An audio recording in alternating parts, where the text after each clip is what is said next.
What's up? It's If I Was Your Therapist, where we talk about your favorite Black movies and pull at all our heartstrings while giving our therapeutic advice. Today, we're breaking down one of our favorites, Brown Sugar. Let's get into it, y'all. So, who are the main characters of Brown Sugar? Sid and Dre. Sid and Dre. So, you have this, I'm going to say, setting of old school hip hop where it all started, and I just love that part because I love music, y'all. Music is just the soundtrack of my life. So you have the music, you have this friendship that they have, this kind of chemistry that they didn't quite like tap into, but it's there. What are y'all's thoughts if you were counseling either of these individuals? What's your perspective? I would say before we jumped into the counseling part, my understanding of the movie was more so around like mass. Because I feel like she hid behind hip hop and the fact that her love was really for her friend. That was the reoccurring question that she asked. And I feel like what she really was tapping on was, when did you know that you could experience love? Yeah. Because she fell in love with hip hop, but at the end we found out that she was actually saying Dre was hip hop. Right. And I feel like that's a lot of times we hide behind things. We're a little bit nervous. We don't feel as confident as we want to. And sometimes it's easy to play it safe. So I feel like this movie was about playing it safe and hiding behind masks, because she loved that man and he loved her. And it took so much for them to get it. They was both going to be married off to a whole another couple, but that's besides the point. But they was gonna be married off. It took them all of that just to come back to each other. So I would say, a lot of our work could definitely be around, baby, let's not, do you deserve this? Is this what you really want? Yeah. Well, let's go for it. It's empowering them. Hey, yeah, empowering them to take that chance. Honestly, many of y'all can relate to being friends with somebody and not wanting to take that next step, because once you take that next step, the friendship is forever changed. Yeah. And I think for them, they were tap dancing on, we have a great friendship. I can talk to you. I can relate to you. I have emotional intimacy and closeness with you as a friend. But if we go into a relationship, relationships are so, they can be fickle. They can go one way. They can go another way. So much can come out of that once you have taken away the friendship and tried something new, it's a risk. Yeah, it is a risk. I think for me, me and my husband started off as friends. And I feel like that friendship period was very important because it helps you see what it is. You know that person. You just seen them through many different seasons. You just seen them when they are excited. You just seen me when I'm sad. Like, it is when you date your friend, you know that person. And so I think that there's some confidence that can come from being with, like, developing a relationship with someone who is your friend, because you've gotten to see like the inner parts of their heart. Yeah. With dating and relationships, you want to show your best self, but with your friend, you can be all parts of you and feel like this person is still going to be committed to me, even in our friendship. With relationships, there's a vetting process. You're trying to do all of these things to see if somebody is worthy of it. So you don't really get a fair shot. You know what I'm saying? You got to show up a certain type of way. You're presenting yourself. While in friendship, it's what I it can is. be me. I can be who I am. So I agree with you that some of the best relationships start by first friendship. But you also have a good point too, that's a risk.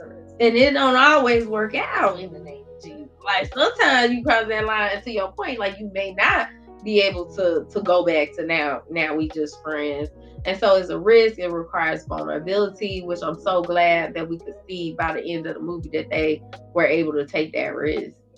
And I will say, I do think this movie is a little bit funny because of the different emotional awareness that Dre and Sid displayed, just because I think Sid knew she was in love with him way before he understood what the dynamic was. It wasn't until she was about to get married that he realized, hey, I actually have some really strong feelings for you that are beyond just friendship. Sometimes you don't miss your water till your well run dry. But he had already gotten married. and was also facing a divorce. So to her, it looked like, hey, you're really just on down times, and I waited.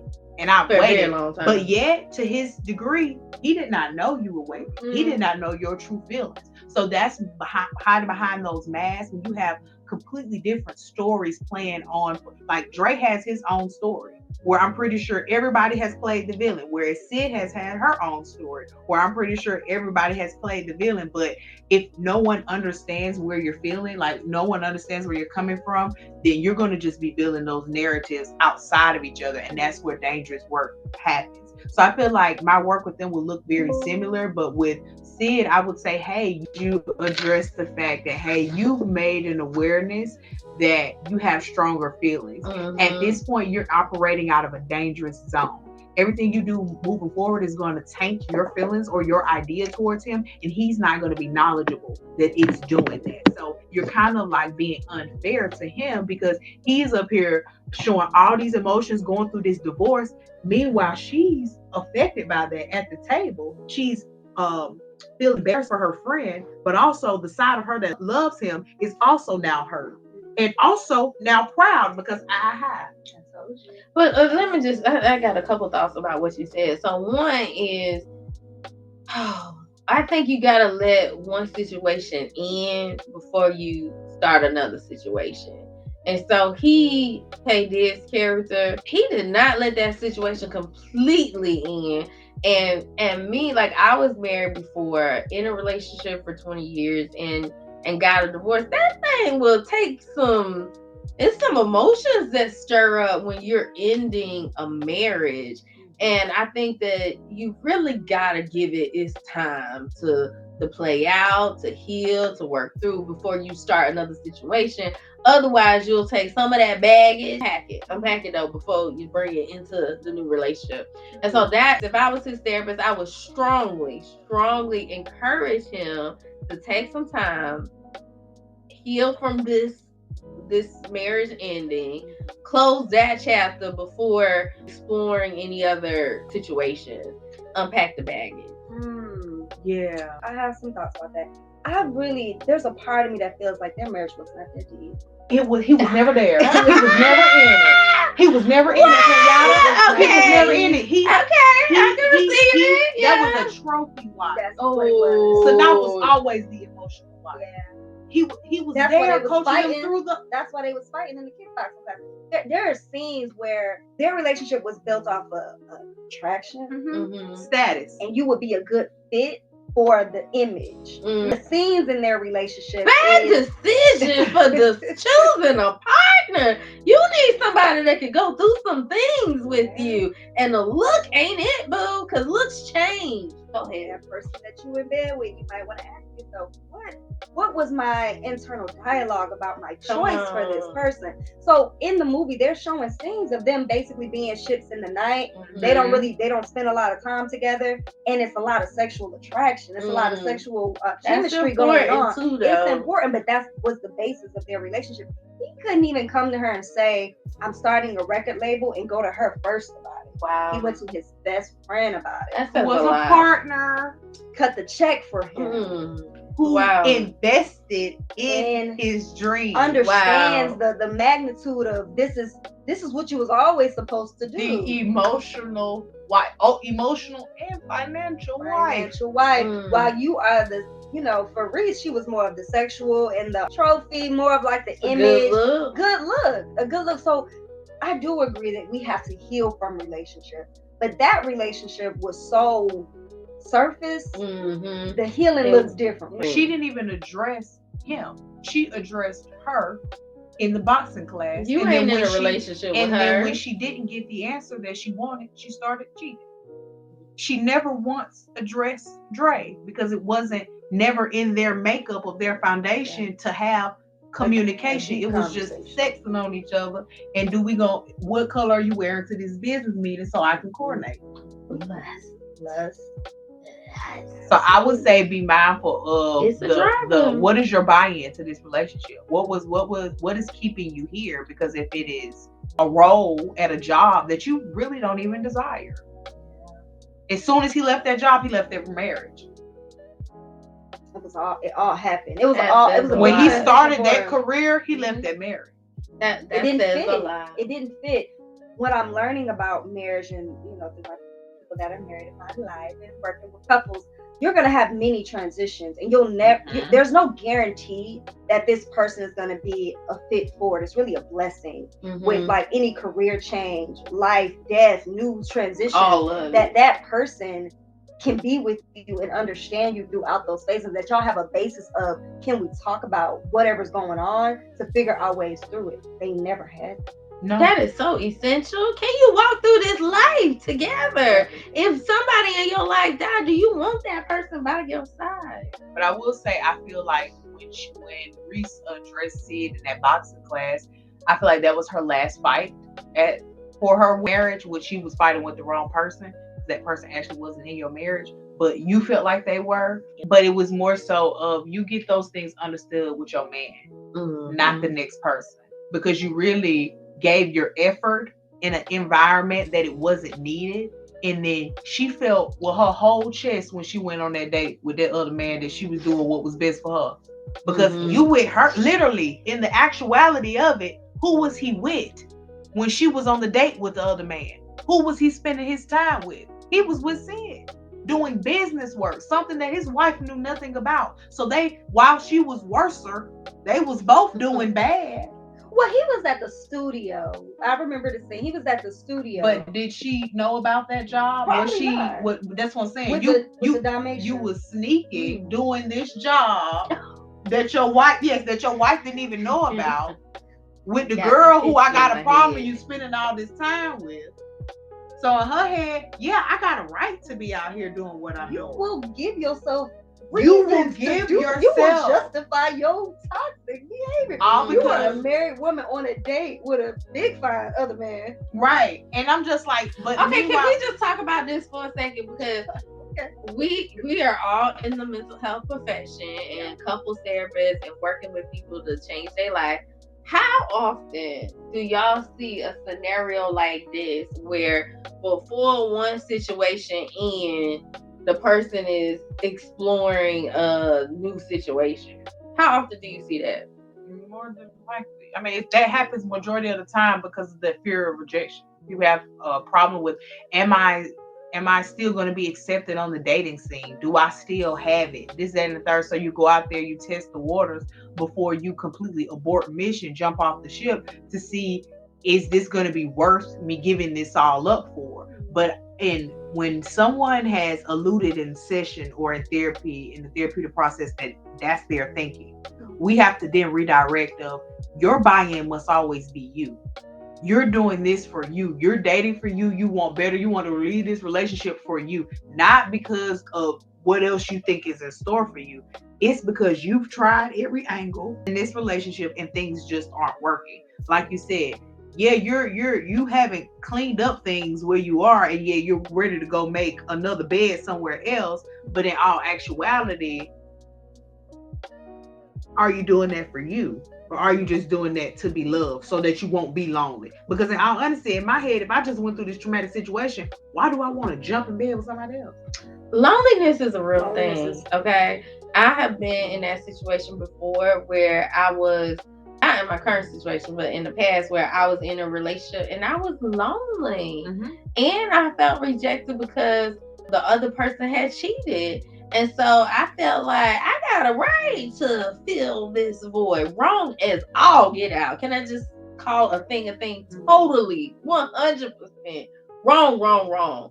But I can understand how a person can get into that space where they're lonely, they're feeling rejected, their needs aren't being met, and then here comes a void. Somebody void feeler. The feeling of I can see how somebody could get there. Your question was how often does that happen? I asked a lot of my couples in their sessions individually. Tell me about a single season. Never. Ain't none. Never. It's never really been. Most people are having revolving relationships. They're ending a situation and starting a new situation. Sometimes simultaneously, while it's happening. Yeah, right. That season of I'm gonna take 6 months to not date anybody and just do my own thing, figure me out, do that self-reflection. It's the suggestion. It's a lot of value there. It's a lot of value in knowing what do you like. What feeds your spirit? And I think the work that you do in counseling is such a great space for people to be able to unpack that. Absolutely. I'm thinking of so many people right now where I'm helping them to understand whether this relationship works or not, that are coming to me individually. You got to make sure you're good and you're whole and you create a safe space for your own self, that you reflect well on what that relationship taught you, who you were, why you chose that person. If you never really do that work, you will continue, like, that bag is just getting bigger and bigger and bigger. And people don't take the time to say, like, what relationship skills that I learned in that past relationship before starting a new one. Yes. Communication, conflict resolution, compromise, knowing your love languages, knowing what intimacy means to you. And something Andrew said, I want to pick back on that. You said everybody the villain in your story. Can you unpack that a little bit? Because you kind of grazed the surface of it, but when you talk about the two people, you say, okay, everyone is the villain. Why does that happen, you think? It's just the difference between perception and perspectives. So everybody has their own perspective of things because you went through your own walk of life, whether that may be age, race, gender, whatever the case may be. We didn't get much background on what their lives, like their home lives were like, but I'm pretty sure they had two different walks of life and they were in two similar fields, but they went about it in two different ways. Like he was more so on the producer side, she was more so a journalist. So they had their different views of how they seen things. And a lot of times people don't take in consideration that you may be the villain in someone else's story. Although all your intentions were great. You likely are. And it was moments where I'm pretty sure Sid was not taking in consideration. He does not know that I love him. So the actions that he's taking right now, the things that he's saying right now are still hurting me because I love him. But he does not know that. Your brain isn't always cognizant of that fact. And the same for him. All right, once he got married, he was not taking into consideration her feelings, but she had to sit with Queen Latifah in the stands and go through that process. So when she got married, she had an attitude with him. How dare you have a problem with that? You don't. He did not know the feelings that you had when he was at the altar. People not mind readers. They're not mind readers. So when you hold or suppress your own emotions or your feelings or how you took a situation, communication is key in those situations because the other person would never know. They're not mind readers. So in those situations, I feel like he was villains multiple times. She was villains multiple times. But it was more so, when are you guys going to communicate about it? So you can see who was what. Yeah, I think we got to be mindful of empathy because, like, to your point, like, you might be the villain in someone else's story, but if your willingness to empathize, step out of your shoes and step into the other person's shoes allows for you to understand, like, it's not only one perspective to see here. It's also their perspective. So as we start to wrap up, any parting piece of guidance that you would give to Sid, to Dre, Sid and Dre, any parting piece of guidance? They sitting on the couch with you doing therapy. Okay. Because my suggestion was going to be go to couples counseling. Hey, that's number one. Go to couples counseling to unpack the fact that he done dealt with some infidelity, so there may be some trust issues on his end. She had to let go Boris Kojo, NBA player. Gorgeous. Yeah, absolutely. So, but there was no love there, but she was going to make that decision. They need their own individual and they need couples counseling. If I'm seeing them as a couple, I would love their story. I would probably eat that up if they were explaining how they ended up here. And I'd be like, and so you was married? And so you was engaged? It would be so juicy. But it would be good. I think their couples therapy experience would be good in the beginning for sure because they're in that honeymoon stage. Mm-hmm. They had that big thing where he's running to the studio, excited to see her. So coming off of that, it would be easy talking about what their sex life would look like, what money is going to look like, who's going to do what. Figuring that out would be good because they already have a good basis for negotiating compromise because they're friends. Mm-hmm. Yeah. They got a great foundation. I would take the opposite approach because I feel like they would not need as much support of past baggage because in all honesty, I feel like there were other relationships never was as strong as their unit. Their unit always overpowered whatever other relationship they were in. So I don't think they would need as much support, but I could be wrong. Whatever close they both. They would need more support on what does this new dynamic look like? How is sex gonna flow? How is relationship? How is friendship on top? What does those goals look like that you guys would like to set with each other? Because she's invested into his business. So there's going to be a financial tie on a business end now. He is building a business. So there's going to be some things that they need to talk about on that end. So I would say planning for the future and that new dynamic. What does all of that look like? And as a relationship, because you guys know each other as friends, but as a sexual partner and someone that has invested into a business, like what do all these new dynamics look like when love is the foundation? There are different expectations for your friend than there are for your partner. Very much so. I would say one of their strengths though is they probably talked about a lot of those things. For sure. Like oh, we're in a relationship with somebody else, right? And so you're able to kind of say, well, I like that they do this, I like that they do that. Hopefully as a friend, you've been taking notes. Like, okay, he like his salmon and broccoli, on Tuesdays, and he like his feet rubbed and she like flowers. If you've been paying attention, it's easy for you to kind of figure out, okay, these are things that they like. Let me just copy paste. Yeah, but also it's healthy to revisit. Yeah. Just revisit to just make sure those things haven't changed. Right. Those things haven't evolved into something else that was a trigger or that was something that was a trauma response that I was doing. So just making sure that you like, but I do agree the couples counseling will be beneficial just to see what does this new dynamic look like and is there anything that we're taking from the past on to the future that we don't need to, even as far as back as family. So guys, we mentioned this earlier. We are all clinicians, several years in the game. We love what we do. We counsel people every single week. And so if you are looking for some support, some guidance, want to take some of the nuggets that you've gotten here and implement it in your life, we'd love to work with you. Call us at 404-496-8070, or you can go directly to our website, AtlantaCoupleTherapy.com. All of the details will be in the notes. Bye. Bye, y'all.